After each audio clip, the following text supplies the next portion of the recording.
That brings us to chapter 27, and this involves them still in the lab and making their way out. And again, Adelgis is very, very concerned that his dad will harp on him for not standing up straight and walking right. So he's really doing his best to hold it together, but he pretty much needs to be carried by Volk out.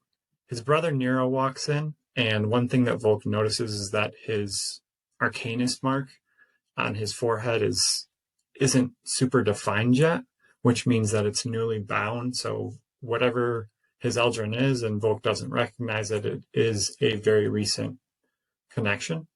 Volk and Zelfrey end up taking Adelgis back to the inn. He's slowly getting worse and worse. They decide to take him to the university.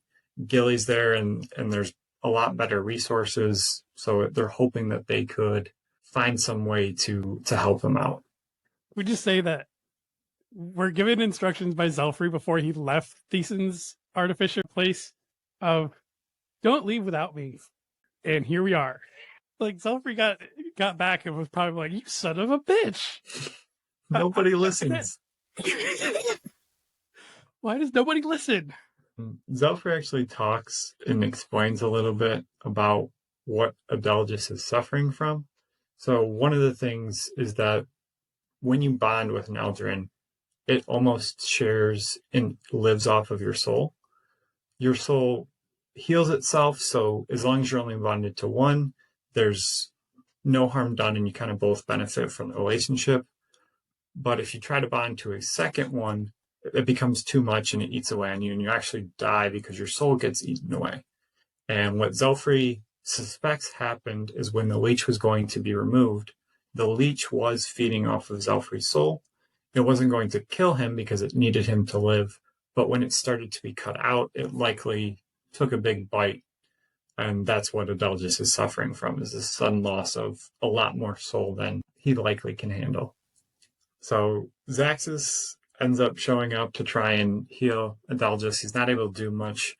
And when he talks with Volk about everything, he's really spending all his free time with Ilya. So that relationship skyrocketed real quick. Zaxxas is a Phoenix Arcanist, right? He got them flames going real fast. Hot and fast. Addie shows up and she's talking with Volk and says that she actually did learn how to heal. She spent some time alone in her room and was able to figure it out. She shows him by pricking his finger and then healing him. Like, okay, that's fair enough. You know, she knows that a little prick isn't gonna, be too dangerous for him. So, but that was kind of cute that I want to show Volk first. And Volk's sitting here thinking like, oh gosh, like we're alone. We're having this conversation. And I can only imagine it clicking in his brain of, oh God, Fane's probably following me. And he just kind of talks out of nowhere to nobody, just, hey, I'd really like some privacy here. You're basically telling Fane to GTFO. Daddy's probably like, what the hell is going on?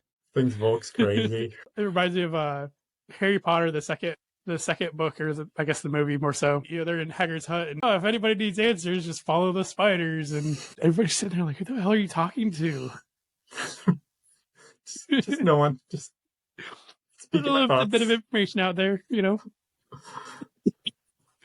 And next to show up is Hexa. She ends up going to Volk and shortcutting everything and asking if he will go to the gala with Addie because she doesn't think Addie's going to ask.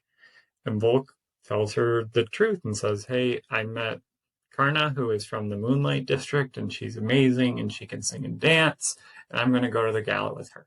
And Hexa just starts dying laughing, like, you're bringing a whore to the gala.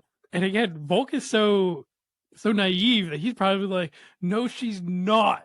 She is a singer and a dancer, and she's not like that. She is not a lady of the night, okay?